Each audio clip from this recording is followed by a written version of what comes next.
नमस्कार साथियों, स्वागत है आपका अपने YouTube चैनल जूनियर एजुकेशन पर। मैं आपका अपना भाई नितेश तिवारी।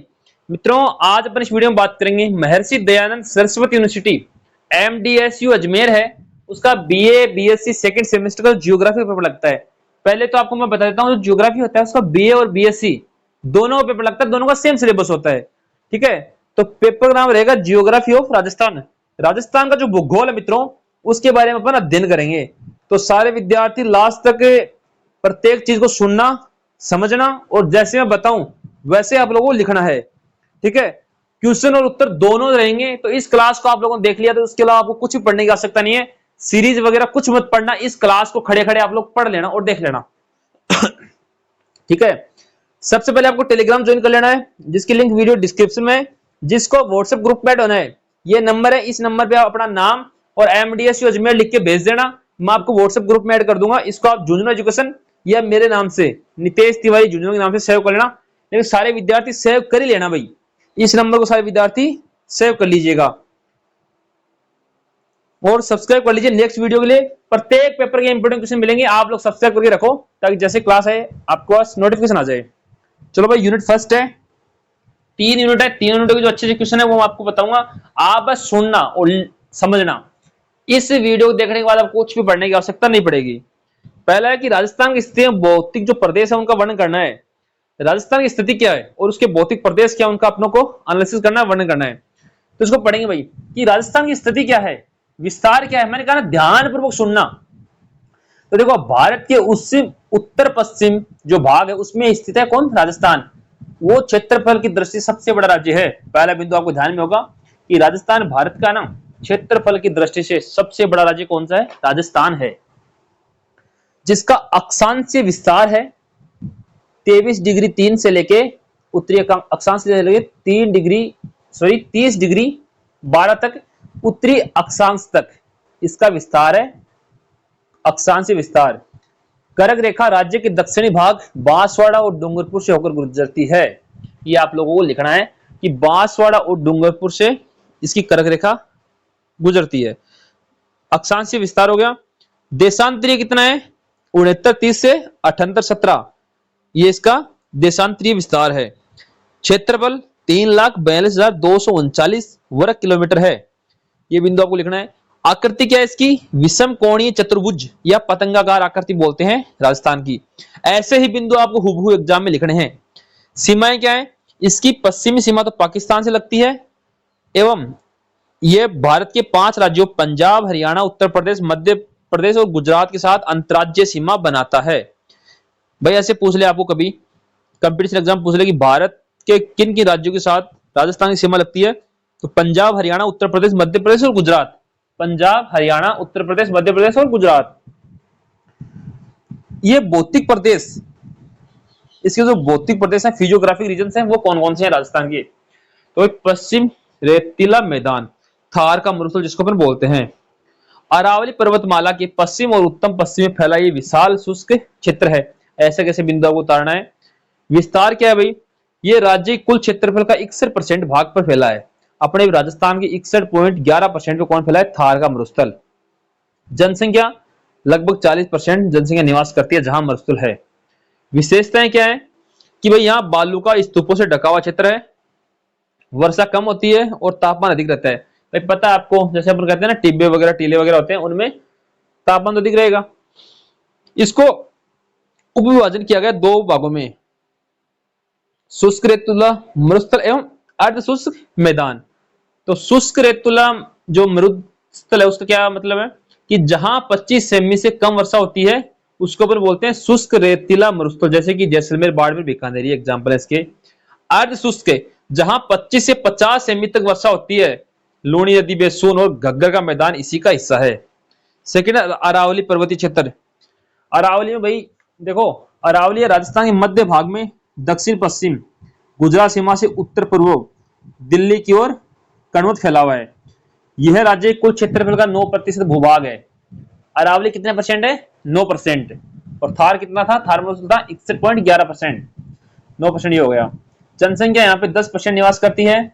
विशेषता क्या है, यह विश्व की सबसे प्राचीन वलित पर्वतमाला है। यह मरुस्थल को पूर्वी की और बढ़ने से रोकती है, पूर्व की ओर बढ़ने से रोकती है किसको? मरुस्थल को। यह क्षेत्र धात्विक खनिजों तांबा, सीसा, जस्ता आदि से अत्यंत समृद्ध है। सर्वोच्च चोटी कौन सी है? इसकी सर्वोच्च चोटी माउंट आबू सिरोही है। इसे गुरु शिखर है जो 1722 मीटर है, सबसे ऊंची चोटी की बात कर रहा है ना। पूर्वी मैदानी प्रदेश कौन से हैं? तो अरावली पर्वतमाला के पूर्व में स्थित यह एक समतल और उपजाऊ मैदान है जिसका विस्तार राजस्थान के कुल क्षेत्रफल पर 23.3% है। जनसंख्या यहाँ 39% निवास करती है। प्रमुख विशेषताएं क्या है? इस मैदान का निर्माण मुख्य रूप से चंबल, बनास, बाणगंगा, माही नदियों द्वारा लाई गई जलोढ़ और दोमट मिट्टी से हुआ है। पर्याप्त जल उपलब्धता और उपजाऊ मिट्टी के कारण यह राजस्थान का सर्वश्रेष्ठ कृषि उत्पादन क्षेत्र है। ऐसा कैसा आपको लिखना है। दक्षिणी पूरी पठार, हाड़ौती का पठार जिसको हम बोलते हैं, यहां से क्वेश्चन पक्का है भाई। हाड़ौती के पठार के बारे में आपको लिखना है। विस्तार इसका 6.89% है और ये लगभग कौन कौन से, जैसे कोटा, बूंदी, बारां, झालावाड़ क्षेत्र है उनमें स्थित है। जनसंख्या 11% निवास करती है राजस्थान की। यहाँ पे विशेषताएं क्या है कि भाई मध्य प्रदेश के मालवाई पठार का ये उत्तर पश्चिम विस्तार है। इसका निर्माण प्राचीन काल में ज्वालामुखी लावे से हुआ था जिसके क्षरण से यहाँ काली मिट्टी का निर्माण हुआ। यह काली मिट्टी कपास, सोयाबीन, संतरा, अफीम की खेती के लिए अत्यधिक उपयोगी मानी जाती है। चंबल नदी इसी पठार का प्रमुख नदी है। देखो आप क्या है, आपको सीधी सीधी देखना है। जैसे आप लिखोगे हाड़ौती का पठार तो लिखना विस्तार, जनसंख्या, प्रमुख विशेषताएं, ये तीन तीन बिंदु लिखते हुए चलना, फिर इनका वर्णन कर देना, फिर अच्छे नंबर दे देगा एग्जाम में आपको। लिखना क्या है वो बता रहा हूं, लिख किस प्रकार से रहे हो वो बताऊंगा, ठीक है ना। हर एक चीज को बता रहा हूं, वीडियो अंत तक बने रहना। अगला क्वेश्चन है, राजस्थान की भूगर्भिक संरचना का विस्तृत वर्णन कीजिए। Explain the geological structure of Rajasthan in details. भूगर्भिक संरचना क्या है राजस्थान की वो अपन पढ़ेंगे। तो वही लिखो, राजस्थान की भूगर्भिक संरचना है वो अत्यधिक जटिल, प्राचीन और विविधतापूर्ण है। भूवैज्ञानिक दृष्टि से यहाँ पृथ्वी के सबसे पुराने काल से लेकर नवीनतम काल तक चट्टानें पाई जाती हैं। इस भूगर्भिक विविधता के कारण ही राजस्थान को खनिजों का अजायब घर कहा जाता है। खनिजों का अजायब घर किसे कहा जाता है भाई? राजस्थान को कहा जाता है, ऐसे ही हो सकता है। तो भाई इसका कुछ काल्स हैं, टाइम अनुसार जैसे किस प्रकार से बदला है तो वो अपन पढ़ेंगे। प्री कैम्ब्रियन काल, यह राजस्थान की सबसे प्राचीन भूगर्भिक संरचना है। कौन सी? प्री कैम्ब्रियन काल, जिसका विस्तार मुख्य रूप से अरावली पर्वतीय क्षेत्र और मेवाड़ क्षेत्र में है। इसे तीन प्रमुख समूह में बांटा गया है। बेंडेड नाइसिक कॉम्प्लेक्स, बीजीसी, ये पढ़ना भाई, ये कंपटीशन बहुत बार पूछा कि बीजीसी क्षेत्र कौन सा है, सारी चीज पूछता है। यह राजस्थान की सबसे पुरानी आधारभूत चट्टानें हैं। कौन सी? बीजीसी। इनका विस्तार मुख्य रूप से भीलवाड़ा, चित्तौड़गढ़, उदयपुर में है। इनमें निस और शिष्ट चट्टानें प्रमुख हैं। अच्छा क्वेश्चन है। Aravalli super group, BGC, BGC के ऊपर इन चट्टानों का जमा हुआ। बीजीसी के ऊपर कौन सी आती है? Aravalli super group. इसका मुख्य विस्तार उदयपुर में है, डूंगरपुर में, बांसवाड़ा में है। इन्हें फाइलाइट, स्लेट और कार्ट्ज जाइट चट्टानें भी पाई जाती हैं। दिल्ली सुपर ग्रुप, यह मुख्य अरावली पर्वतमाला का निर्माण करती है। इसका विस्तार गुजरात से लेकर दिल्ली तक है। ये चट्टानें तांबा, सीसा और चांदी जैसे धात्विक के खनिजों के लिए अत्यंत प्रसिद्ध है, जैसे खेतरी और जावर की खाने। दूसरा आता है इसमें विंध्यन प्रणाली। इन चट्टानों का निर्माण जलज अवसादों के जमाव से हुआ है। जलज अवसाद हैं उनके जमाव से कौन सी चट्टानों का निर्माण होता है? विंध्यन प्रणाली वाली चट्टानों का निर्माण। इनका विस्तार ये मुख्य रूप से दक्षिण पूर्वी राजस्थान यानी हाड़ौती की पठार, करौली, सवाई माधोपुर, धौलपुर जिलों में फैली हुई कौन? विंध्यन प्रणाली। प्रमुख चट्टानें कौन सी हैं? इसमें प्रमुख चट्टानें बलुआ पत्थर, चूना पत्थर और लाल पत्थर पाए जाता है इनमें। महत्व क्या? ये क्षेत्र भवन निर्माण सामग्री के लिए भारत भर प्रसिद्ध है। कोटा स्टोन धौलपुर का लाल पत्थर जिससे राम मंदिर और संसद भवन बने, इसी भूगर्भिक संरचना की देन है। ये पत्थर यहाँ से है भाई, ठीक है ना। मादानी आग्नेय चट्टानें, विंध्यन काल के आसपास ही पश्चिमी राजस्थान में भारी ज्वालामुखी गतिविधियां हुई जिनसे इन चट्टानों का निर्माण हुआ। किनका? मादानी चट्टानों का। इनका विस्तार जालोर, शिवाना और बाड़मेर क्षेत्र में हुआ। ये आपको तीन चार चीज देखनी है, विस्तार कहाँ हुआ, महत्व क्या है, इनमें कौन चट्टानें पाई जाती हैं, ये बिंदु आपको देखने हैं। ऐसे कैसे लिखने हैं? मैंने कहा ना कि फालतू बकवास नहीं पढ़नी है, जो बता रहा हूं पढ़ लेना आप लोग। प्रमुख चट्टानें कौन सी है? जालोर का प्रसिद्ध ग्रेनाइट, सिवाना का राइलोनाइट इसी क्रम का हिस्सा है। 56 की पहाड़ियां मादानी आग्नेय चट्टानों का उत्तम उदाहरण है। अगला मध्यजीवी महाकल्प।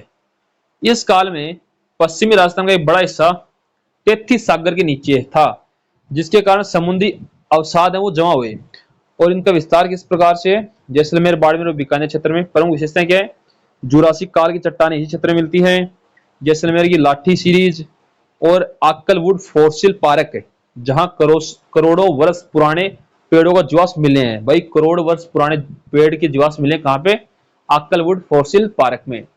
इसे भूगर्भिक काल के परिणाम है। यहाँ पिल्ला जो चूना पत्थर है वो भी बहुतायत में मिलता है, मतलब बहुत ज्यादा मात्रा में मिलता है। नवजीव महाकल्प, इसका विस्तार बाड़मेर, सांचौर बेसिन, बीकानेर, नागौर बेसिन और जैसलमेर बेसिन तक हुआ है। इसका महत्व क्या है?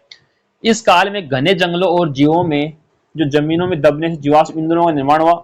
आज पश्चिमी राजस्थान है, पश्चिमी राजस्थान में मिलने वाला खनिज, प्राकृतिक गैस और लिग्नाइट कोयले के विशाल भंडार इसी ट्रेसियानिक काल की चट्टानों की देन है। लिखो, अच्छा है। अत्यंत नूतन वर्तमान काल, यह सबसे न्यूनतम भूगर्भिक संरचना जिसका निर्माण आज भी जारी है। थार का मरुस्थल, पश्चिमी राजस्थान में हवा द्वारा लाई गई रेत के जमाव के निर्माण इसी काल में हुआ। पूर्वी मैदान, चंबल, बनास और माही नदियों द्वारा लाई गई जलोढ़ मिट्टी का निरंतर जमाव पूर्वी राजस्थान के मैदानों भागों में हो रहा है। तो इसी राज्य का सबसे उपजाऊ क्षेत्र माना जाता है। पूरी मैदान किसको? पूरी मैदान उसको राज्य का सबसे उपजाऊ, जहां खेती हो सकती है अच्छी, उसको माना गया है। अगला है राजस्थान की जलवायु, जलवायु प्रदेशों का विवेचन कीजिए। इसके साथ आप लोग लिखिए जलवायु को प्रभावित करने वाले कारक। ये क्वेश्चन ऐड करना भाई, करने वाले कारक कौन से हैं? राजस्थान की जलवायु को प्रभावित करने वाले कारक कौन से हैं? बहुत बार पूछा जा चुका क्वेश्चन है, आ सकता है कि राजस्थान की जलवायु को प्रभावित करने वाले कारकों का वर्णन कीजिए। अच्छा क्वेश्चन है, इसको लिख लेना, ऐड कर लेना, ठीक है ना। मैंने ऐड नहीं किया लेकिन आप लोग ऐड कीजिएगा इसको कि राजस्थान की जलवायु को प्रभावित करने वाले कारक कौन कौन से हैं। पहले जलवायु की बात करेंगे। राजस्थान की जलवायु मुख्य रूप से शुष्क और अर्ध शुष्क प्रकार की है। अरावली पर्वतमाला की स्थिति, समुद्री तट से दूरी और कर्क रेखा के निकट होने के कारण यहाँ की जलवायु में अत्यधिक विविधता देखने को मिलती है। ठीक है, विविधता कौन कौन सी है वो सारी चीजें अपन देखेंगे। गर्मियों में अत्यधिक सर्दी होती है, गर्मी होगी भाई, सर्दी कैसे होगी? अत्यधिक गर्मी और सर्दियों में कड़ाकी ठंड पड़ती है तथा वर्षा की मात्रा बहुत कम और अनिश्चित होती है। राजस्थान के जो जलवायु प्रदेश है वो कौन कौन से हैं? शुष्क जलवायु प्रदेश। देखो ऐसा कैसा आप लोग वर्णन उतारना अपनी नोटबुक में। वर्षा 0 से 20 सेंटीमीटर होती है, तापमान 34 डिग्री से लेकर 40 डिग्री सेल्सियस तक एंड शीतकाल में 12 से 16 डिग्री। विस्तार जैसलमेर, बाड़मेर, बीकानेर, पश्चिमी जोधपुर, उत्तरी पश्चिमी चूरू। विशेषता क्या है? यहाँ दैनिक वार्षिक तापांतर बहुत अत्यधिक होता है। यहाँ कांटेदार झाड़ियां और मृदबिद वनस्पतियां पाई जाती है। कहाँ पे? शुष्क जलवायु प्रदेश में। और अर्ध शुष्क की बात करें तो 20 से 40 सेमी होती है यहाँ पे वर्षा। ग्रीष्मकालीन जो तापमान है वो रहता है 32 डिग्री से लेकर 36 डिग्री और शीतकाल में 10 डिग्री से 17 डिग्री। विस्तार गंगानगर, हनुमानगढ़, सीकर, झुंझुनू, नागरपाली, जालोर और पूर्वी जोधपुर। विशेषता ये अरावली के पश्चिम का राजस्थान बांगर क्षेत्र है, यहाँ स्टेप प्रकार की वनस्पति पाई जाती है। अर्थ हो गया। उप आर्द्र जलवायु, यहाँ वर्षा 40 से 60 सेमी में होती है, तापमान 28 से 34 से और शीतकालीन में 12 से 18। विस्तार जयपुर, दौसा, अजमेर, अलवर, भीलवाड़ा और टोंक के कुछ भाग। विशेषता ये अरावली पर्वतीय क्षेत्र और उसकी जो पूरी मैदान भाग का हिस्सा है, यहाँ मुख्य रूप से धोकड़ा, नीम और पिपल के मिश्रित पतझड़ वाले पेड़ पाए जाते हैं।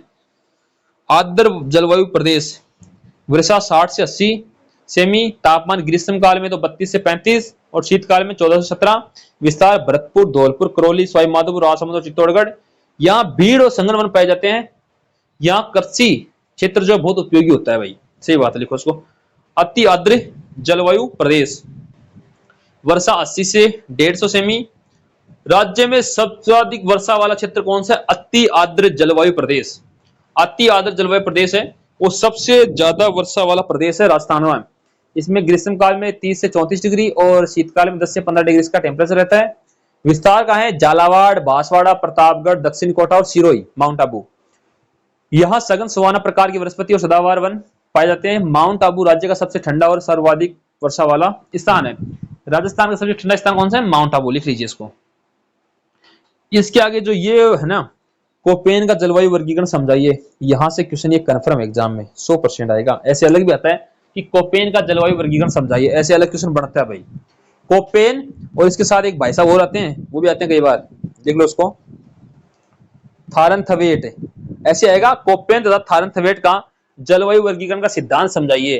कोपेन तथा थारनथवेट का जलवायु वर्गीकरण सिद्धांत समझाइए। इस प्रकार से मैं दिखा देता हूं, आप लोग इसके स्क्रीनशॉट ले सकते हो, लिख लो, ठीक है ना। इसके बाद अगला पढ़ेंगे अपन, राजस्थान की अपवाह प्रणाली और प्रमुख झीलों का वर्णन करना आपको। राजस्थान की अरावली पर्वतमाला राज्य में एक महान जल विभाजक का कार्य करती है। यहाँ नदियां मुख्य रूप से दो विपरीत दिशाओं में बांटती है। वर्षा की कमी और रेतीले धरातल के कारण यहाँ का अपवाह तंत्र विशेष प्रकार का है। राजस्थान की जो अपवाह प्रणाली है, ड्रेनेज सिस्टम, उसकी बात करेंगे। एक बार सारे लोग सब्सक्राइब कर लो, क्योंकि देखो एमडी से अजमेर जितने पेपर होंगे ना, सबके इंपोर्टेंट क्वेश्चन मैं करवाऊंगा। बस आप लोग सब्सक्राइब रखते हो ना, तो फिर आपको क्लासेस मिलती रहती है और आपके पास नोटिफिकेशन आ जाता है। आंतरिक प्रवाह है, अपवाह तंत्र है पहला ये। यह राजस्थान के अपवाह तंत्र का सबसे बड़ा भाग है, लगभग 60%। इस तंत्र की नदियां अपना जल किसी समुद्र तक नहीं ले जा पाती, रेतीले धरातल और स्थानीय जिलों में विलुप्त हो जाती हैं। कि मतलब कई बार होता है ना कि नदियों का पानी वहीं आसपास के इलाकों में जाके खत्म हो जाता है, ऐसे नहीं कि समुद्र तक जाता है। प्रमुख नदियां जैसे घग्गर है, राज्य की सबसे लंबी लंबी आंतरिक नदी है। कांतली, काकणी, साबी, रुपाल, मंथन नदियां हैं। अरब सागर का अपवाह तंत्र, अरावली के पश्चिम और दक्षिण पश्चिम से निकलने वाली नदियां जो अपना जल खंबात की खाड़ी और कच्छ के रन में गिराती हैं, उनको अपन बोलते हैं भाई जो आपका अरब सागर का अपवाह तंत्र। यह कुल अपवाह का 16% है। इसकी प्रमुख नदियां लूणी है, माई है, साबरमती, सोम, जाखम और पश्चिम बनास। बंगाल की खाड़ी का अपवाह तंत्र, ये ऐसी नदियां जिनका पानी मतलब बंगाल की खाड़ी तक पहुंचता है। बात इतना ही है कि ऐसी नदियां जिनका बंगाल की खाड़ी तक पानी पहुंचता है वो अपन अपवाह तंत्र बोलते हैं। लगभग 24% भाग है। चंबल है, बनास है, बाणगंगा, पार्वती, काली सिंधु और बेड़च। प्रमुख झीलें कौन सी हैं? तो देखो, खारे पानी की झील अपन बात करेंगे तो भाई पश्चिमी राजस्थान में 33 सागर के अवशेष और चट्टानों में लवणता के कारण ये झीलें पाई जाती है। इनसे नमक का उत्पादन किया जाता है। खारे पानी की प्रमुख झील है सांबर, पचपदरा, डीडवाना और अन्य कौन से लुणकसर, फलोदी, कावेद। मीठे पानी की झील कौन सी है? जयसमंद झील है जो उदयपुर सलम्बुर में स्थित है। पुष्कर झील जो अजमेर में स्थित है। राजसमंद जो राजसमंद में स्थित है। पिछोला फतेह सागर उदयपुर में स्थित है। नक्की झील माउंट आबू सिरोही में स्थित है। अन्ना सागर सिलीसेट अलवर में स्थित है। इस प्रकार से आपको लिखना है। राजस्थान की मृदा के बारे में पूछा है, मृदा के प्रकार, वितरण और मृदा संरक्षण के उपाय बताने। अच्छा क्वेश्चन है। रंग, गठन और उपजाऊ के आधार पर राजस्थान की मिट्टियों को मुख्य रूप से 8 भागों में बांटा गया भाई, 8 भागों में। रेतीली और बलुई मृदा, ये थार के मरुस्थल जैसे जैसलमेर, बाड़मेर, बीकानेर, जोधपुर में विस्तृत है। इसके कण मोटे होते हैं, इसलिए इनकी जल धारण क्षमता बहुत कम होती है। इनमें नाइट्रोजन की कमी लेकिन कैल्शियम की अधिकता होती है। किनमें? रेतीली और बलुई मृदा में। ये बाजरा और मोठ के लिए उपयुक्त है। दूसरी मृदा है भूरी रेतीली मृदा। ये मुख्य रूप से अरावली के पश्चिम ढालों के पास राजस्थान बांगर क्षेत्र में मिलती है। तीसरी है लाल पीली मृदा। इस मिट्टी का लाल रंग लोह ऑक्साइड की उपस्थिति के कारण होता है। भाई लाल पीली मृदा का लाल रंग किसके कारण होता है? लोह ऑक्साइड उसकी उपस्थिति के कारण। यह सवाई माधोपुर, करौली, भीलवाड़ा और अजमेर के क्षेत्र में पाई जाती है। लाल लोह मृदा है, यह दक्षिण राजस्थान में पाई जाती है। यह मिट्टी मक्का की खेती के लिए सबसे उपयुक्त मानी जाती है। मध्यम काली मृदा, यह हाड़ौती की पठार, कोटा, बूंदी, बारा, झालावाड़ पाई जाती है। ज्वालामुखी लावे से निर्मित इस मिट्टी में नमी धारण करने की क्षमता सर्वाधिक होती है। यह कपास, सोयाबीन और अफीम के लिए सर्वोत्तम है। जलोढ़ या कच्छारी मृदा, नदियों द्वारा बहाकर लाई गई मिट्टी, राजस्थान की सबसे उपजाऊ मिट्टी है। यह पूरी मैदान प्रदेश में पाई जाती है। इसमें गेहूं, सरसों, चने की बम्पर पैदावार होती है। अच्छा क्वेश्चन है। मृदा का वैज्ञानिक वर्गीकरण किस प्रकार से है? तो जैसे एंटीसोलस है मृदा, राजस्थान में सर्वाधिक पाई जाने वाली रेतीली मृदा जिसको अपन बोलते हैं उसको एंटीसोलस बोलते हैं। इसका विस्तार कहाँ है? पश्चिमी राजस्थान में है। एरिडोसोलस शुष्क जलवायु की मिट्टी होती है, उसको अपन बोलते हैं एरिडोसोलस, और शेखावाटी, नागौरपाली, जोधपुर में पाई जाती है। एल्फिसोलस नदियों द्वारा लाई गई जो जलोढ़ मृदा होती है ना, जो पानी के साथ बहकर आती है मिट्टी, जो मिट्टी पानी के साथ बहकर आती है उसको हम बोलते हैं एल्फिसोलस, जिसका मृदा प्रकार होता है। और सबसे उपजाऊ होते है पूर्वी राजस्थान जैसे जयपुर, अलवर, भरतपुर, दौसा में। एनसिप्टोलस इनसेप्टिसोलस है, वो अर्ध शुष्क से आर्द्र जलवायु वाली मिट्टी होती है, और ये उदयपुर, राजसमंद, भीलवाड़ा में लगभग। वर्टिसोलस अत्यधिक कले वाली मिट्टी होती है, जिसका विस्तार कोटा, बूंदी और झालावाड़, बारह में है। मृदा संरक्षण के उपाय क्या क्या है भाई? देखो, मिट्टी की ऊपरी उपजाऊ परत का हवा पानी द्वारा नष्ट होना मृदा अपरदन कहलाता है। कि भाई ऊपरी परत है मिट्टी की, वो हवा के कारण एक दूसरी जगह उड़ जाती है ना मिट्टी, उसकी बात कर रहा है। पानी के कारण बह जाती है, इसे किसानों की रेखती मृत्यु भी कहा जाता है। पश्चिमी राजस्थान में तेज हवाओं से वायु अपरदन की गंभीर समस्या है। चंबल बेसिन में तेज जल प्रवाह से अवनालिका अपरदन की समस्या, जिसमें बेड़ों का निर्माण हुआ। मृदा संरक्षण उपाय क्या क्या है?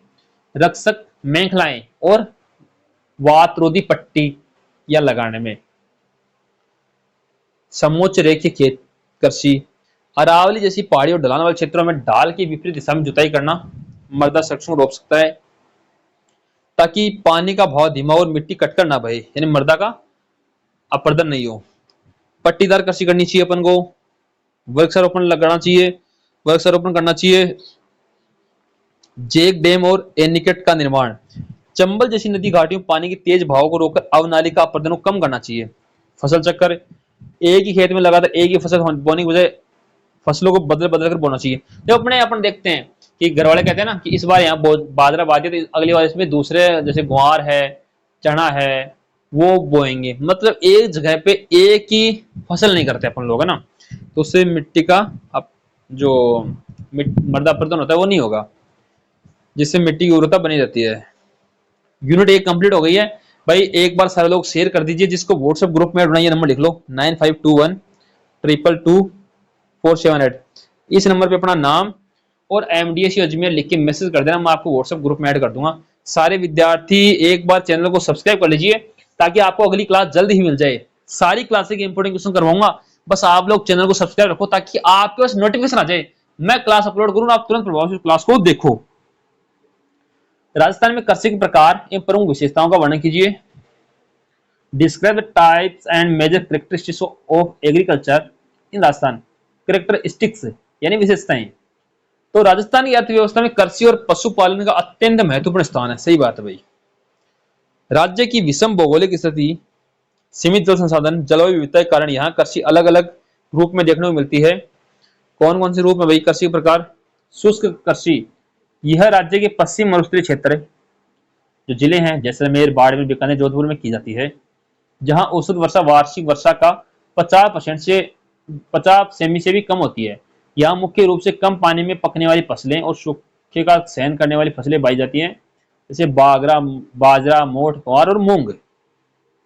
सिंचित कृषि, जिन क्षेत्रों में नहरों जैसे इंदिरा गांधी नहर है, गंगा नहर है, या नलकूपों द्वारा सिंचाई की उपलब्धता है, वहां ये कृषि की जाती है। श्री गंगानगर, हनुमानगढ़, कोटा, अलवर, इसमें झुंझुनू, सीकर भी ऐड कर सकते हो आप लोग। यहाँ गेहूं, सरसों, कपास और गन्ना जैसी अधिक पानी चाहने वाली फसलें उगाई जाती हैं। मिश्रित कृषि, जब किसान फसलों के उत्पादन के साथ साथ पशुपालन भी करता है तो उसे मिश्रित कृषि कहा जाता है। राजस्थान में अकाल और सूखे की स्थिति आम है, इसलिए पशुपालन किसानों के लिए बड़े आर्थिक सुरक्षा कवच का काम करता है। स्थानांतरित कृषि, यह कृषि मुख्य रूप से दक्षिण राजस्थान में पाई जाती है और करी जाती है। उदयपुर, डूंगरपुर, जो बांसवाड़ा, वहां पे आदिवासी समुदाय के द्वारा। इसमें जंगलों काटकर जलाकर खेती की जाती है। कुछ समय बाद वह जगह बदल दी जाती है। मतलब आज एक जगह इन्होंने कृषि की, फिर 2-3 साल बाद दूसरी जगह करेंगे ये। पहाड़ी क्षेत्रों में से चीमाता कहा जाता है, चीमाता। मैदानी क्षेत्रों में से दजिया कहा जाता है। व्यापारिक और वाणिज्य खेती, जो कृषि उसकी बात करें, नगद आय प्राप्त करने के उद्देश्य से की जाने वाली खेती, इसमें कपास, तिलहन, मतलब जिसमें सिर्फ बेचना काम है, कि ऐसी फसल जिसको हम बेचना चाह रहे हैं। निर्वाह कृषि, इसमें किसान अत्यधिक तकनीक का प्रयोग किए बिना केवल अपने और अपने परिवार के भरण पोषण के लिए खेती करते हैं। कुछ ऐसे किसान होते हैं ना, तो कहते हैं सिर्फ खाने खाने के लिए खेती करते हैं, बेचने के लिए नहीं। इसमें मुख्य रूप से खाद्यान्न फसलें उगाई जाती हैं। कृषि की विशेषताएं क्या है? मानसून का जुआ, राज्य में सिंचाई के साधनों की अभी भी पूर्ण विकास नहीं हुआ। किसान कृषि का एक बड़ा हिस्सा सीधे तौर पर मानसून पर निर्भर करता है भाई, ठीक है ना। तो मानसून है उसकी अनिश्चितता और अनियमितता के कारण की यहाँ कृषि को मानसून का जुआ कहा जाता है। कई बार बारिश हो जाती है, कई बार नहीं होती। पशुधन की भी समान भागीदारी होती है। खरीफ फसलों की प्रधानता होती है। शुष्क खेती व मोटे अनाजों की अधिकता होती है। खाद्यान्न फसलों का दबदबा होता है। कृषि जोतों का छोटा आकार होता है, इस प्रकार से इसकी विशेषता रहती है। राजस्थान में बाजरा, गेहूं, मक्का उत्पादन तथा वितरण की विवेचना कीजिए। अच्छा क्वेश्चन, गजब क्वेश्चन, मोस्ट इंपोर्टेंट क्वेश्चन है। राजस्थान में बाजरा, गेहूं एवं मक्का के उत्पादन की स्थिति आपसे पूछ सकता है। ठीक है, बाजरे की बात करेंगे भाई। राजस्थान भारत में बाजरा उत्पादन में प्रथम स्थान पर है। यह राज्य की सबसे प्रमुख खरीफ फसल है, जो मुख्य रूप से पश्चिम मरुस्थलीय क्षेत्रों में उगाई जाती है, जहां पानी की कमी होती है। जलवायु और मिट्टी। बाजरा एक उष्ण कटिबंधीय फसल है। इसे उच्च तापमान 25 डिग्री से 35 डिग्री सेल्सियस और बहुत कम वर्षा 40 सेमी से 50 सेमी की आवश्यकता होती है। इसके लिए बलुई बालू मिट्टी जिसको बोलते हैं ना, सबसे उपयुक्त है। उत्पादन, यह कम पानी और सूखे को आसानी से सहन कर सकता है, इसलिए इसे रेगिस्तान का राजा भी कहा जाता है। मतलब ज्यादा पानी की आवश्यकता नहीं पड़ती बाजरा को। प्रमुख उत्पादक जिले बाड़मेर, जोधपुर, नागौर, बीकानेर, चूरू, सीकर, झुंझुनू, अलवर और जयपुर। बाड़मेर बाजरा उत्पादन में अग्रणी जिला है। कौन सा जिला है? बाड़मेर। मतलब सबसे ज्यादा बाड़मेर में उगता है बाजरा। गेहूं। गेहूं राजस्थान की सबसे प्रमुख रबी फसल है। यह मुख्य रूप से उन क्षेत्रों में बहुत ज्यादा जहां सिंचाई की प्रयुक्त सुविधा उपलब्ध हो, मतलब पानी बहुत ज्यादा चाहिए भाई गेहूं को। बोते समय ठंडी जलवायु 10 से 15 डिग्री सेल्सियस और पकते समय गर्म जलवायु 20 से 25 डिग्री सेल्सियस की आवश्यकता होती है। 50 सेमी से 75 सेमी वर्षा या सिंचाई की जरूरत है। इसके लिए दोमट, चिकनी और जलोढ़ मिट्टी सबसे उपयुक्त मानी जाती है। उत्पादन, गंग नहर, इंदिरा गांधी नहर के आने से उत्तरी राजस्थान में इसके उत्पादन में भारी वृद्धि हुई है। गंगानगर को राजस्थान का अन्न का कटोरा कहा जाता है। प्रमुख उत्पादक जिले श्रीगंगानगर, हनुमानगढ़, अलवर, भरतपुर, कोटा, बारा, बूंदी और चित्तौड़गढ़। मक्का। मक्का एक प्रमुख खरीफ फसल है और विशेष रूप से मेवाड़ क्षेत्र के लोगों को मुख्य भोजन है। जलवायु और मिट्टी। मक्का को भाई 21 डिग्री सेल्सियस से 27 डिग्री तापमान चाहिए और 50 सेमी से 80 सेमी तक वर्षा की आवश्यकता होती है। लाल दोमट काली मिट्टी होती है ना, उसके लिए सबसे उपयुक्त है। किसके लिए? मक्का के लिए। उत्पादन कहाँ होता है इसका? भाई मक्के की मही कंचन और मही धवल जैसी उच्च गुणवत्ता वाली किस्में इसमें विकसित होती है। राजस्थान कृषि अनुसंधान केंद्र बांसवाड़ा ने। प्रमुख उत्पादक जिले कौन कौन से हैं? उदयपुर, भीलवाड़ा, चित्तौड़गढ़, बांसवाड़ा, डूंगरपुर, राजसमंद और प्रतापगढ़। यहाँ मक्के की खेती सबसे ज्यादा होती है भाई। ये आपको ध्यान रखना, आगे कंपटीशन में बहुत काम आएगा। जब आप किसी सरकारी नौकरी की तैयारी करोगे राजस्थान की, तो राजस्थान की जो भाई आपका जियोग्राफी आएगी उसके अंदर सारी चीज पूछेगा आपसे ये। तो आप लोगों के लिए बहुत शानदार रहने वाला ये तुलनात्मक अध्ययन है जो बता के वही है। चंबल माई इंदिरा गांधी नहर योजना है, उनका वर्णन आपको करना है। चंबल घाटी परियोजना की बात करेंगे सबसे पहले। यह राजस्थान और मध्य प्रदेश की एक संयुक्त बहुउद्देश्यीय परियोजना है। इसमें दोनों राज्यों की हिस्सेदारी 50-50% है।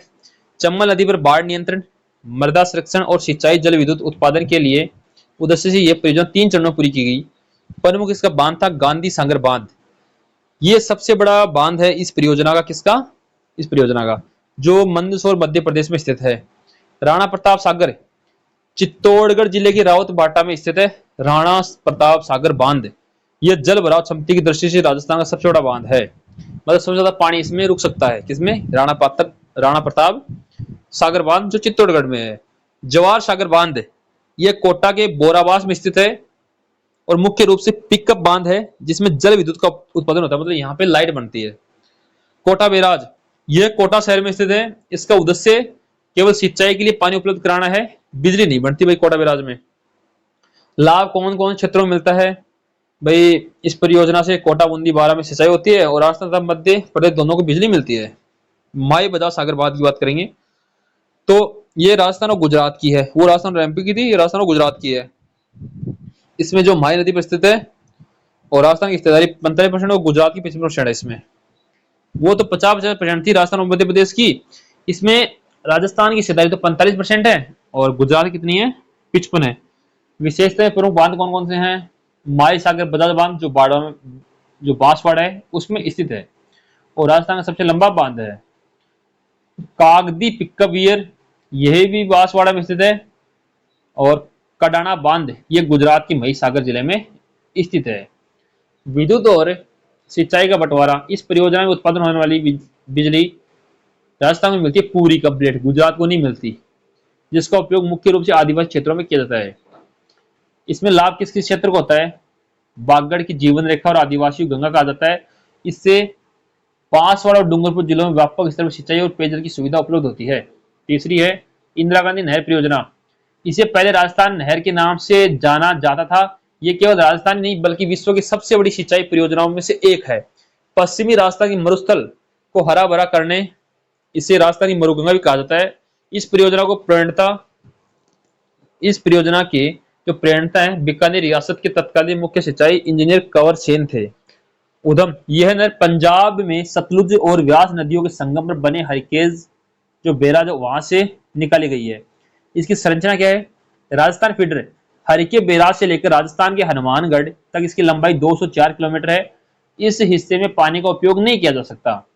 मुख्य नहर मसीतावली हेड से लेकर जैसलमेर की मोहनगढ़ तक इसकी लंबाई 445 किलोमीटर है। अब इसे बाड़मेर की गडरा रोड तक बढ़ा दिया गया है। शाखाएं और लिफ्ट नहरें। गुरुत्वाकर्षण के कारण यह नहर के दाईं ओर 9 शाखाएं मिलती हैं। क्योंकि बाईं ओर भूमि की ऊंचाई अधिक है इसलिए पानी को ऊपर उठाने के लिए 7 प्रमुख लिफ्ट नहरें बनाई गई हैं। इससे किस किस को लाभ मिलता है भाई? तो इसको गंगानगर को, हनुमानगढ़ को, बीकानेर, चूरू, जोधपुर, जैसलमेर, बाड़मेर जैसे जिलों को पानी पीने की और सिंचाई की सुविधा उपलब्ध होती है। इस प्रकार से ठीक है मामला। नेक्स्ट क्वेश्चन है राजस्थान में धात्विक और अधात्विक खनिजों का वितरण एवं उत्पादन की व्याख्या कीजिए। आपको सीधी बात देखनी, राजस्थान में खनिज संसाधनों का वर्णन करना, ऐसे क्वेश्चन पूछ सकता है। देखो, राजस्थान को खनिजों का अजायब घर कहा जाता है। देश में खनिजों की सर्वाधिक विविधता, लगभग 81 प्रकार के खनिज मिलते हैं राजस्थान में, जिनमें से 57 का खनन होता है।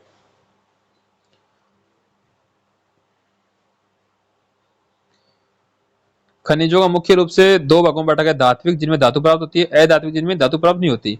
धात्विक खनिज, तो भाई राजस्थान धात्विक खनिजों में काफी समृद्ध है। जैसे सीसा, जस्ता, चांदी, टंगस्टन के उत्पादन में राज्य का एकाधिकार है।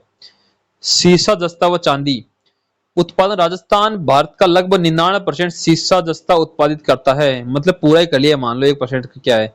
इसके अयस्क को गैलेने कहा जाता है। सीसे जस्ते के साथ आती चांदी भी उप उत्पाद के साथ मिलती है। वितरण कहाँ है? जावर माइंस उदयपुर, राजपुर, दरीबा, राजसमंद, रामपुरा, आगुचा, भीलवाड़ा।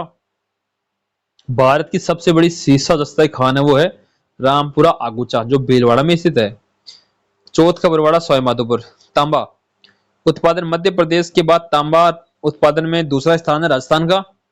अरावली पर्वतमाला तांबे की भंडार समृद्ध है। वितरण जो खेतरी सिंगाड़ा है, झुंझुनू सबसे बड़ा तांबा उत्पादक क्षेत्र है भाई भारत का। खोदरीबा अलवर और पुरदरीबा भीलवाड़ा। लो एस्क उत्पादन राजस्थान में मुख्य रूप से हेमेटाइट किस्म का लोहा पाया जाता है, हालांकि उत्पादन अपेक्षाकृत कम है। वितरण मुरजा बानोल में होता है, निमला रायसला में होता है, नाथराई पालवतपुर हुंडेर में होता है। ये सारी चीज लिखनी है भाई, आपको सुनना हर तरीके से यही लिखना है एग्जाम में, तभी नंबर आएंगे वरना नहीं आएंगे। टंगस्टन, टंगस्टन का उत्पादन है ना डेगाना में होता है। भारत की सबसे प्रमुख टंगस्टन जो खान है वो डेगाना। अधात्विक खनिज जहां मतलब धातु नहीं प्राप्त हो। जिप्सम, भारत का लगभग 90% जिप्सम राजस्थान से प्राप्त होता है। इसका उपयोग सीमेंट, उर्वरक और प्लास्टर ऑफ पेरिस बनाने में और क्षारीय भूमि को उपचार में होता है। वितरण बीकानेर में होता है, नागौर में होता है, जैसलमेर, बाड़मेर में होता है। रॉक फॉस्फेट, इसका सर्वाधिक उपयोग रासायनिक उर्वरक सुपर फॉस्फेट बनाने में होता है। किसका? रॉक फॉस्फेट का। चूना पत्थर उत्पादन सीमेंट उद्योग का प्रमुख कच्चा माल। राजस्थान देश में सीमेंट ग्रेड चूना पत्थर का सबसे बड़ा उत्पादक है। राजस्थान है ना सीमेंट ग्रेड चूना पत्थर मतलब उत्पादन करने में प्रथम स्थान रखता है। वितरण चित्तौड़गढ़, नागौर, जैसलमेर। इस प्रकार से अब्रक, ये विद्युत का कुचालक होता है भाई अब्रक, इसलिए इसका उपयोग बिजली के उपकरणों में होता है। वितरण का होता है भीलवाड़ा और अजमेर में। इमारती पत्थर जिसको अपन संगमरमर भी बोलते हैं। उत्पादन में मकराना का सफेद संगमरमर विश्व प्रसिद्ध है। राजस्थान में विभिन्न क्षेत्रों जो रंग हैं उनका संगमरमर मिलता है। इनका वितरण मकराना में होता है, नागौर में, राजसमंद में, उदयपुर में और जालौर में। नेक्स्ट है भाई राजस्थान में ऊर्जा संसाधन तथा कपड़ा, चीनी, सीमेंट उद्योग का वर्णन कीजिए। राजस्थान के जो ऊर्जा संसाधन है, कपड़ा उद्योग है, चीनी उद्योग और सीमेंट उद्योग का वर्णन आपको करना है। किस प्रकार से पढ़ेंगे भाई? ऊर्जा संसाधन की बात करेंगे। तो राजस्थान में मुख्य रूप से दो ऊर्जा संसाधन पाए जाते हैं, परंपरागत और गैर परंपरागत। परंपरागत होते हैं तापीय व खनिज, जैसे लिग्नाइट, कोयला। राजस्थान में मुख्य रूप से लिग्नाइट पाया जाता है। इसके प्रमुख भंडार तापीय विद्युत संयंत्र बाड़मेर, बीकानेर और नागौर में स्थित है। खनिज तेल और प्राकृतिक गैस, राजस्थान देश का एक प्रमुख कच्चा तेल उत्पादक राज्य बन गया है। बाड़मेर सांचौर बेसिन तेल उत्पादक का प्रमुख केंद्र, वहीं प्राकृतिक गैस के सर्वाधिक भंडार जैसलमेर में पाए जाते हैं। भाई गैर परंपरागत ऊर्जा संसाधन कौन कौन से हैं? सौर ऊर्जा।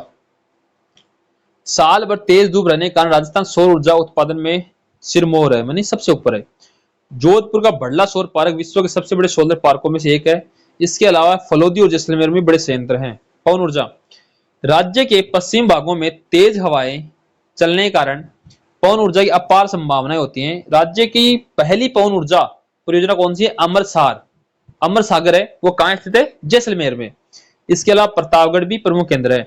ऐसे पूछ ले कि राजस्थान की प्रमुख पवन ऊर्जा जो परियोजना है वो कहाँ स्थित हुई थी? अमर सागर, जैसलमेर में। परमाणु ऊर्जा, राज्य का एकमात्र और देश का दूसरा परमाणु विद्युत ग्रह राउतवाटा चित्तौड़ में है, जो कनाडा के सहयोग से स्थापित किया गया है। दूसरा संयंत्र बाड़मेर में प्रस्तावित है, जो भी बनानी है। राजस्थान के प्रमुख उद्योग कौन कौन से हैं? सूती वस्त्र और कपड़ा उद्योग। भाई सूती वस्त्र और कपड़ा उद्योग प्रथम मिल कहाँ थी? राजस्थान की प्रथम सूती वस्त्र मिल द कृष्णा मिल लिमिटेड की स्थापना 1889 में सेठ दामोदर दास राठी द्वारा ब्यावर अजमेर में की गई थी। प्रमुख केंद्र भीलवाड़ा को राजस्थान की वस्त्र नगरी कहा जाता है। राजस्थान का मैनचेस्टर कहा जाता है।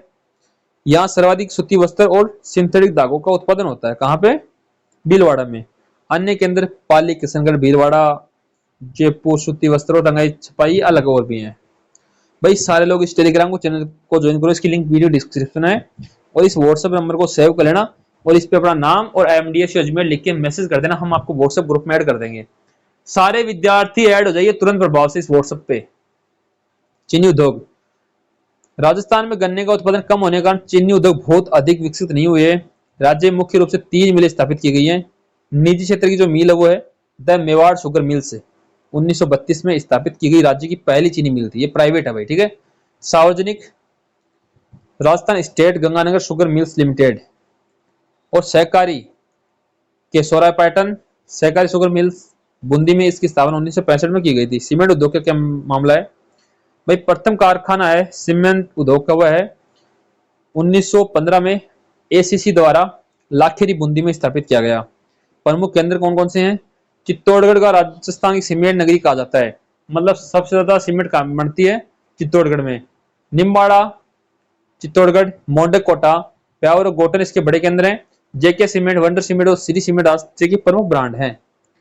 सफेद सीमेंट बनाने के कारखाने मुख्य रूप से गोटन नागौर में, खरिया खंगाल जोधपुर में स्थित है, जहां JK व्हाइट और बिरला व्हाइट सीमेंट का उत्पादन होता है।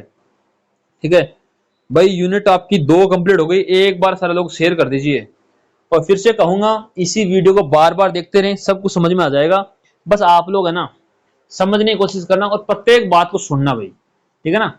इस वीडियो में आप लोग हर एक चीज को समझने की आपको आवश्यकता है, क्योंकि समझोगे तो ठीक रहेगा मामला, ठीक है ना। तो सारे लोग एक बार शेयर करके सब्सक्राइब कर लीजिए नेक्स्ट वीडियो के लिए। जो सब्सक्राइब आ गया ना, लास्ट यूनिट है यूनिट नंबर 3, इसमें जो क्वेश्चन बन रहे हैं वही पढ़ेंगे। एक बार सारे लोग शेयर कर दीजिए, जितने विद्यार्थी जुड़े हुए हैं शेयर कर दीजिए। और आप लोग है ना सब्सक्राइब कर लीजिए, क्योंकि अभी आपका ये पहला वीडियो है, तो आप लोग सब्सक्राइब कर लीजिए ताकि अगला वीडियो आपको मिल जाए तुरंत ही। सारे विद्यार्थी सब्सक्राइब कर लीजिए। जनसंख्या वितरण घनत्व प्रभावित करने वाले कारक। आपको एक बात बताऊं, तीसरी यूनिट में आपको जनसंख्या पर निबंध देख लेना है। जनसंख्या वृद्धि पर निबंध देख लेना भाई, जनसंख्या वृद्धि है उस पर आपको निबंध देख लेना, बात खत्म। जनसंख्या बारे में पढ़ लेना, एक क्वेश्चन पक्का है 100%।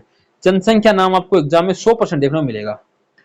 तो राजस्थान क्षेत्रफल की दृष्टि से भारत का सबसे बड़ा राज्य है, लेकिन इसकी भौगोलिक और जलवायु विषमताओं के कारण यहाँ जनसंख्या वितरण अत्यधिक असमान है।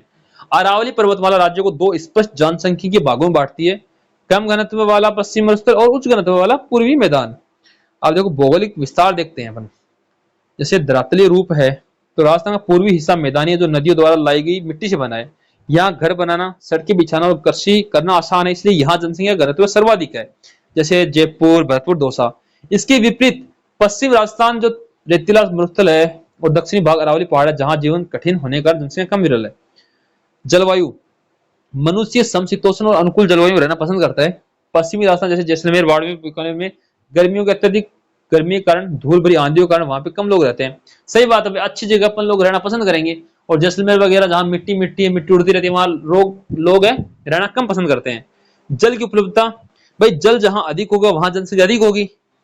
जैसे चंबल है, बनास है, माई नदियां, उनमें घनी आबादी है। और जहां जल नहीं होगा वहां पे कम रहेगी जनसंख्या। मृदा, पूर्वी राजस्थान की जलोढ़ और दोमट मिट्टी अत्यधिक उपजाऊ जो सघन कृषि का आधार है, अतः यहाँ आबादी अधिक है। वहीं पश्चिमी राजस्थान है, उसकी बलुई मिट्टी में उपजाऊ कम होने के कारण वहां कम लोग निवास करते हैं।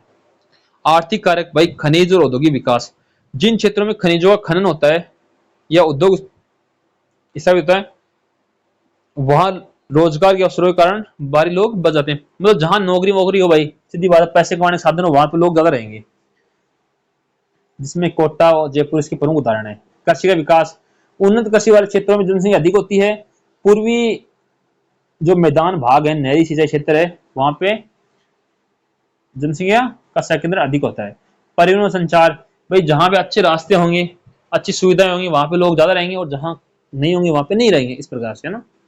सामाजिक, सांस्कृतिक और राजनीतिक कारक, नगरीकरण, शहरों में बेहतर शिक्षा, स्वास्थ्य सुविधाएं और रोजगार अवसर होते हैं, इसलिए ग्रामीण क्षेत्रों से लोग शहरों की पलायन कर रहे हैं। आजकल देख रहे हैं ना, गांव से लोग शहरों में जा रहे हैं, वहीं रह रहे हैं। यही कारण है कि जयपुर, जोधपुर, कोटा जैसे महानगरों में जनसंख्या घनत्व बहुत अधिक है। सरकारी नीतियां, अंतरराष्ट्रीय सीमा से लगे जिले जैसे जैसलमेर, बाड़मेर में सुरक्षा कारणों और विकास की कमी के कारण जनसंख्या विरल है, कि वहां कभी आक्रमण हो जाए दूसरे देशों का तो लोग वहां पे कम रहना पसंद करते हैं। हालांकि सरकार द्वारा नहरी परियोजना और सौर पवन योजनाओं की स्थापना से अब इन क्षेत्रों में बसावट बढ़ रही है। राजस्थान में जनसंख्या संरचना में आयु और लिंगानुपात का वर्णन कीजिए। मैंने कहा ना, जनसंख्या पर एक निबंध आपको देखना ही पड़ेगा, इस यूनिट में जनसंख्या क्वेश्चन पक्का है। अब आयु व लिंगानुपात की बात करेंगे तो देखो भाई, वर्ष 2011 की जनगणना के अनुसार राजस्थान की कुल जनसंख्या लगभग 6.85 करोड़ है। 6.85 करोड़ है। इस जनसंख्या की संरचना, लिंगानुपात और आयु संरचना की स्थिति निम्नलिखित है। लिंगानुपात की बात करेंगे तो लिंगानुपात से तात्पर्य है कि 1000 लोग जो पुरुष हैं उनमें महिलाएं कितनी हैं, ठीक है। 1000 पुरुषों में से महिलाओं की संख्या है, उसको हम लिंगानुपात बोलते हैं। यह समाज में महिलाओं की स्थिति और लैंगिक समानता का प्रमुख सूचक है। औसत लिंगानुपात 2011 की जनगणना के अनुसार राजस्थान का समग्र लिंगानुपात 928 है। मतलब भाई 2011 के अनुसार था कि 1000 पुरुष हैं तो उनमें 928 महिलाएं हैं। वहीं 2001 में 1921 थे, मतलब 7 बढ़ गए उसमें। लेकिन राष्ट्रीय औसत है वो 1943 से भी कम है। ग्रामीण बनाम शहरी, राजस्थान के ग्रामीण क्षेत्रों में लिंगानुपात 933 है, मतलब, और शहरों में 914। शहरों में कम है, कि शहरों में तुलना में ग्रामीण क्षेत्रों में लैंगिक सूत्र थोड़ा ठीक है। सर्वाधिक और न्यूनतम जिले कौन कौन से है भाई, जैसे देख लो, आप लोग इसको पढ़ लेना एक बार, ठीक है। सर्वाधिक लिंगानुपात डूंगरपुर, राजसमंद, पाली। सबसे कम धौलपुर, जैसलमेर, करौली। तो यहाँ करौली में तो 861 ही है, 852 ही। धौलपुर में सबसे कम 846 ही है। मतलब 1000 लड़के हैं तो 846 वहां पे लड़कियां हैं, इस प्रकार से। बाल लिंगानुपात, राजस्थान का बाल लिंगानुपात चिंताजनक स्थिति में 2011 में ये मात्र 888 दर्ज किया गया था। ग्रामीण क्षेत्रों में ये 892 और शहरी क्षेत्रों में 874 था। यह 2001 में 946 था, जिसकी वजह से बहुत ज्यादा डाउन हो गया। अभी भाई नई जनगणना आएगी, उसमें देखते हैं क्या रहता है। राजस्थान की आयु संरचना, आयु संरचना का अर्थ है कुल जनसंख्या को विभिन्न आयु वर्गों जैसे बच्चे, वयस्क, वृद्ध में विभाजित करके उसका अध्ययन करना। यह समाज पर निर्भरता की बोझ और उत्पादक श्रम शक्ति का आकलन करने में मदद करता है। जैसे पहला है 0 से 14 वर्ष, मतलब एज अनुरूप अपन देखेंगे आयु का, मतलब वही आयु संरचना। पहले बाल्यावस्था, फिर युवावस्था, सारी चीजें अपन पढ़ेंगे। तो राजस्थान की कुल जनसंख्या का 34% हिस्सा बच्चों का है। मतलब राजस्थान में जितनी जनसंख्या है ना, उसमें 34.6% है वो क्या है, बच्चे हैं। यह अनुपात राष्ट्रीय औसत और दक्षिण राज्यों की तुलना में अधिक है, जो राज्य में अपेक्षित उच्च प्रजनन को दर्शाता है। यह वर्ग पूरी तरह से आर्थिक रूप से उत्पादक आयु वर्ग पर आश्रित है। 15 से 64 वर्ष, दूसरा स्तर है 15 से 64 वर्ष जो काम करते हैं, युवा जनसंख्या है। ये अर्थव्यवस्था का सबसे महत्वपूर्ण उत्पादक है। राजस्थान की लगभग 60.5% आबादी इसी आयु वर्ग में आती है। ठीक है, अर्थशास्त्र की भाषा में इसे जनसांख्यिकी लाभांश कहा जाता है। ठीक है, इसमें रोजगार करते सारे 65 वर्ष से अधिक, ये 4% ही है भाई, 4.9%, 4.9% है, मतलब लगभग 5% लोग क्या है 65 वर्ष से ऊपर है। मतलब 6 करोड़ है ना, तो 6 करोड़ का 5% ही अपने 65 वर्ष से ऊपर है। अच्छी स्वास्थ्य सुविधाओं के कारण लोगों का जीवन प्रत्याशा बढ़ रही है। इससे भविष्य में वृद्धों की संख्या उन पर होने वाले स्वास्थ्य खर्च में वृद्धि का अनुमान है। टेलीग्राम यार एक बार ज्वाइन कर लीजिए सारे लोग, जिन्होंने नहीं ज्वाइन किया टेलीग्राम ज्वाइन कर लो फटाफट, और इस व्हाट्सएप नंबर को सेव कर लो और इसमें भेज देना अपना नाम और एमडीएस अजमेर लिख के मैं आपको ग्रुप में जोड़ दूंगा। ये वही जनसंख्या वाला है, उसमें लिंगानुपात आया हुआ था, अब भाई घनत्व आ गया था। अब जनसंख्या वृद्धि कारण क्या है, समस्याएं क्या है, संसाधन क्या है, ये क्वेश्चन आप लोग खुद अध्ययन करोगे। इसका उत्तर मैं नहीं बताऊंगा, उत्तर तो है लेकिन नहीं बताऊंगा, आप लोग पढ़ लेना, क्योंकि जनसंख्या वृद्धि आपने पढ़ी है बचपन से, आप लोग पढ़ रहे हो कि जनसंख्या पर निम्न लिखो, जनसंख्या पर निम्न लिखो, मतलब जनसंख्या आपको देखना है 101% आएगा भाई, 100% में नहीं 101% क्वेश्चन आएगा जनसंख्या से। जनसंख्या से 101% बोलते हैं, अपनी आम भाषा में बोलते हैं ना कि 1000% क्वेश्चन आएगा, इसको याद कर लेना, आएगा, पक्का आएगा। जनसंख्या वाला क्वेश्चन आप लोग देख लेना, यहां से क्वेश्चन पक्का है 100%, 101% आएगा क्वेश्चन। ठीक है, नेक्स्ट है राजस्थान की प्रमुख जनजातियां भील, ग्रासिया, मीणा एवं शहरिया जनजातियां, इनकी सामाजिक और सांस्कृतिक स्थिति का वर्णन करना आपको। यहां से क्वेश्चन कंफर्म है, भील, ग्रासिया, मीणा एवं शहरिया जनजाति का सामाजिक और सांस्कृतिक स्थिति। ऐसे पूछ सकता छोटा क्वेश्चन कि भाई भील जनजाति की प्रमुख विशेषताएं बताइए, भील तथा ग्रास जनजाति में कोई दो अंतर बताइए। ऐसे छोटा क्वेश्चन भी आ सकता है, क्वेश्चन कैसे भी घूमे लेकिन आएगा तो यहीं से ना, तो इसको पढ़ेंगे अपन लोग। देखो राजस्थान की जनसंख्या लगभग 13.5% हिस्सा जनजातियों का है। इनमें मीणा, भील, ग्रासिया और शहरिया प्रमुख है। इन जनजातियों की अपनी विशिष्ट सामाजिक संरचना, रीति रिवाज और वेशभूषा में मान्यताएं हैं। ठीक है, जैसे मीणा जनजाति है, मीणा राजस्थान की सबसे बड़ी और सबसे शिक्षित जनजाति है। ये मुख्य रूप से पूर्वी राजस्थान, जयपुर, दौसा, सवाई माधोपुर, करौली, उदयपुर में निवास करते हैं। मीणा शब्द की उत्पत्ति मीन मछली से मानी जाती है।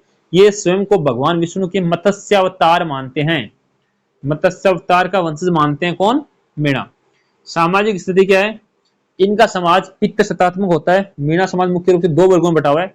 जमींदार मीणा जो कृषि और पशुपालन करते हैं, मतलब कृषि और पशु रखते हैं ना, गाय भैंस, उनको बोलते हैं जमींदार मीणा। चौकीदार मीणा कौन सा होता है, रियासत काल में सुरक्षा का कार्य करने वाले, मतलब जिस टाइम रियासत राजा महाराज थे उस टाइम सुरक्षा करते थे, उनको चौकीदार मीणा कहते थे। समाज में पंचायत का बहुत महत्व होता है, जिसके मुखिया का पटेल कहा जाता है। मीणा के जो मुखिया होते थे पंचायत के, उनको पटेल कहा जाता था। सांस्कृतिक स्थिति, ये हिंदू देवी देवताओं की पूजा करते हैं। भूरिया बाबा, गौतमेश्वर महादेव इनके प्रमुख आराध्य देव है, जिसके कभी झूठी कसमें नहीं खाते। आजकल तो सब लोग खा जाते हैं भाई। जीन माता और केला देवी का भी ये विशेष आराधना करते हैं। विवाह में नाता प्रथा का प्रचलन है। भील जनजाति, भील राजस्थान की सबसे प्राचीन और दूसरी सबसे बड़ी जनजाति है। पहली मीणा थी, दूसरी भील है बड़ी जनजाति। इनका प्रमुख निवास क्षेत्र है दक्षिण राजस्थान, जैसे उदयपुर, बांसवाड़ा, डूंगरपुर, प्रतापगढ़। भील शब्द द्रविड़ भाषा के भील से बना है, जिसका अर्थ है तीर कमान। सामाजिक स्थिति क्या है, भीलों का समाज पितृसत्तात्मक है। इनके घरों को कु कहा और मोहल्ले को फला कहा जाता है। इनका जो मोहल्ला होता है ना, जहाँ लोग रहते हैं बहुत सारे, उनको फला, और घर उनको कु बोलते हैं भाई, कु बोलते हैं, कु। भीलों के बड़े गांव को पाल और उनके मुखिया को पालवी और गमती कहा जाता है। ठीक है ना, मीणा के मुखिया को कहते हैं पटेल जी और भीलों कहते हैं पालवी। सांस्कृतिक स्थिति क्या है, भील अपनी वीरता और वफादारी के प्रसिद्ध रहे हैं। महाराणा प्रताप की सेना में ये बहुत लोग थे, इनका प्रमुख योगदान था। नृत्य व त्योहार, गवरी गेर इनके प्रमुख लोक नृत्य हैं। गवरी और गेर नृत्य है वो भीलों के प्रमुख नृत्य हैं। बड़वेश्वर मेला इनका सबसे बड़ा मेला है। बेणेश्वर जो मेला डूंगरपुर में आयोजित होता है, ये इनका सबसे बड़ा मेला मित्रों, जिसे भीलों का कुंभ कहा जाता है। प्रथाएं, इनमें दापा प्रथा, हाथी बेंडो प्रथा, पेड़ों को साक्षी मानकर विवाह करना। ग्रास जनजातियां, ये तीसरी सबसे बड़ी जनजाति जो मुख्य रूप से आबूरोड, पिंडवाड़ा और गोगुंदा उदयपुर क्षेत्र में पाई जाती है। इनकी सामाजिक स्थिति 3 वर्गों में है, मोटी नियात, नेनकी नियात और निचली नियात। इनके गांव के मुखिया उसको अपन सैलोत बोलते हैं। सांस्कृतिक स्थिति क्या है? ग्रास जनजाति अपने अनूठे विवाह और प्रेम संबंधों के लिए मानी जाती है। मेजर विवाह, इनके जीवन साथी चुनने का तरीका बहुत लोकतांत्रिक है। सियावा का गौर मेला इनका प्रमुख मेला है, जहां ये अपने जीवन साथी का चुनाव करते हैं और साथ ही भागकर विवाह करने की प्रथा को मान्यता देते हैं। क्या बात है, मतलब ये भागकर जो विवाह करते हैं उनको प्राथमिकता देते हैं। खतरनाक आदमी है। नृत्य, वालर बिना वाद्य यंत्र के नृत्य करते हैं। और पशु और मोर है उसको अत्यंत पवित्र मानते हैं भैया, सफेद रंग के पशुओं को। शहरी जनजाति, शहरी राजस्थान की एकमात्र जनजाति ऐसी है जिसे जो भारत सरकार है आदिम जनजाति समूह की सूची में रखा है। ये राज्य की सबसे पिछड़ी जनजाति है जो मुख्य रूप से बारां जिले के शाहबाद और किशनगंज तहसीलों में निवास करती है। सामाजिक स्थिति क्या है इसकी? शहरिया समाज में पितर शतात्मक व्यवस्था है। इनकी बस्ती को सहाराना और गांव को सहरोल कहा जाता है। इनके मुखिया को कोतवाल कहा जाता है। मुखिया को कोतवाल कहा जाता है भाई। शहरिया लोग कभी भीख नहीं मांगते, इसे भी अपना स्वाभिमान के खिलाफ मांगते हैं। क्या बात है, बहुत बड़े शानदार काम है। तो सांस्कृतिक स्थिति, इनका जो मेला लगता है सित्ताबाड़ी का मेला 12 में लगता है। सबसे प्रमुख मेला है शहरी जनजाति का, जिन्हें शहरियों कुंभी कहा जाता है। लोक देवता, ये तेजाजी और वाल्मीकि को अपना प्रमुख आराध्य मानते हैं। वाल्मीकि इनके आदि गुरु माने जाते हैं। परंपराएं क्या है इनमें? धारी संस्कार, पुनर्जन्म का अनुमान लगाने की प्रथा बहुत प्रसिद्ध है। शहरिया महिलाएं गोदना गुदवाने का बहुत शौकीन रखती हैं, लेकिन पुरुषों से यह वर्जित है। राजस्थान में महिलाओं की सामाजिक और आर्थिक स्थिति का विवेचन कीजिए। इसको क्वेश्चन को ऐसे चेंज करेगा एग्जामिनर, में बताता हूं आपको, लिख लेना यहाँ पे महिला, ऐसे क्वेश्चन आएगा एक क्वेश्चन कई बार। सशक्तिकरण, महिला सशक्तिकरण का वर्णन कीजिए, ऐसे क्वेश्चन भी आ सकता है। महिला सशक्तिकरण का उल्लेख कीजिए, ऐसे क्वेश्चन पूछ सकता है आपसे। ठीक है, देखो पहले तो क्या प्रथा होती थी भाई, पर्दा प्रथा, बाल विवाह, शिक्षा जैसी बेड़ियों में उनका विकास है रुक गया। अब जो है ना कुछ सालों में क्या सुधार है उनकी बात करेंगे। सामाजिक स्थिति, महिलाओं की सामाजिक स्थिति को मुख्य रूप से शिक्षा, स्वास्थ्य, लैंगिक समानता और निर्णय लेने की क्षमता के आधार पर मापा जाता है। साक्षरता 2011 के अनुसार पढ़ेंगे भाई अपन। वर्ष 2011 की जनगणना के अनुसार राजस्थान में महिला साक्षरता 52.1% थी, जो राष्ट्रीय औसत से काफी कम है। इसमें भी ग्रामीण 45.8 और शहरी 70.7 साक्षरता के बीच भारी अंतर है। हालांकि गार्गी पुरस्कार और साइकिल वितरण जैसी सरकारी योजना के कारण बालिकाओं का स्कूल में नामांकन तेजी से वृद्धि हुआ है। इस बार जनसंख्या आएगा देखना है बहुत ज्यादा बढ़ के आएगा, और ये अच्छी बात भी है कि भाई महिलाओं को समान अधिकार मिल रहा है। लिंगानुपात, राज्य का सामान्य लिंगानुपात 928 है। सबसे बड़ी चिंता का विषय है बाल लिंगानुपात। 0 से 6 वर्ष के जो बच्चे हैं जो मात्र 888 हैं, मतलब 1000 पुरुष हैं तो उसमें 888 ही लड़कियां हैं। ये समाज में पुत्र प्राप्ति की गहरी चाह है और कन्या भ्रूण जैसी समस्याएं हैं, कन्या भ्रूण हत्या जैसी समस्याओं का इशारा करती है। सामाजिक कुप्रथाएं, ग्रामीण और दूर दराज के इलाकों में आज पर्दा प्रथा, घूंघट, दहेज प्रथा और बाल विवाह जैसी कुप्रथाएं मौजूद हैं। यद्यपि कानून और जागरूकता के कारण इनके मामलों में उल्लेखनीय कमी आई है। यह एक बेहद सकारात्मक पहलू है। राजस्थान की पंचायती राज जो संस्थाएं और स्थानीय निकायों में महिलाओं के लिए 50% स्थान आरक्षित है। इससे लाखों ग्रामीण महिलाएं सरपंच, प्रधान और जिला प्रमुख बनकर स्थानीय प्रशासन में सक्रिय निर्णायक भूमिका निभा रही हैं। आर्थिक स्थिति क्या है भाई? देखो, कृषि और पशुपालन की रीढ़, राज्य की ग्रामीण अर्थव्यवस्था पूरी तरह से महिलाओं कंधों पर टिकी रहती है। खेतों में बुआई करना, निराई गुड़ाई करना, कटाई से लेकर पशुओं को चारा पानी करने तक लगभग 70% कार्य महिलाएं करती हैं। दुर्भाग्यवश इसे अक्सर अवैतनिक पारिवारिक श्रम माना जाता है, जहां पे पैसे नहीं मिलते भाई। उन्हें किसान का दर्जा या आर्थिक स्वतंत्रता नहीं मिल पाती है। हस्तशिल्प और कुटीर उद्योग, राजस्थान के प्रसिद्ध बंधेज, लहरिया, काशीदाकारी, बल्लू पार्टी और ब्लॉक प्रिंटिंग जैसे पारिवारिक उद्योग हैं में महिलाओं का भारी योगदान है। यह उनके लिए घर बैठे आय का एक प्रमुख साधन है। स्वयं सहायता समूह, राजीविका जैसी पहलों के माध्यम से लाखों ग्रामीण महिलाएं समूह में संगठित हुई। वे छोटी छोटी बचत करके जैसे सिलाई, डेयरी, अचार, पापड़ इनका काम करती है, बेचती है, जिन्हें साहूकारों के चुंगल से निकालकर सूक्ष्म उद्यम बना दिया गया है। संगठित सेवा क्षेत्र, शहरी क्षेत्रों की तस्वीर तेजी से बदल रही है। शिक्षा, चिकित्सा, बैंकिंग, आईटी और प्रशासनिक सेवाएं, आजकल मतलब हर जगह महिलाओं का योगदान है। आज तो सीधा ही लिखना, गूगल पे सर्च करना कि महिला सशक्तिकरण क्या है, तो निष्कर्ष क्या है, राजस्थानी महिला आज दोहरे संक्रमण काल से गुजर रही है। एक तरफ वे सदियों पुरानी परंपराओं को निभा रही है, दूसरी तरफ आधुनिक शिक्षा रोजगार के माध्यम से अपने आर्थिक और सामाजिक अधिकार को हासिल कर रही है। सारे विद्यार्थी अगले वीडियो के लिए चैनल को सब्सक्राइब कर लीजिए।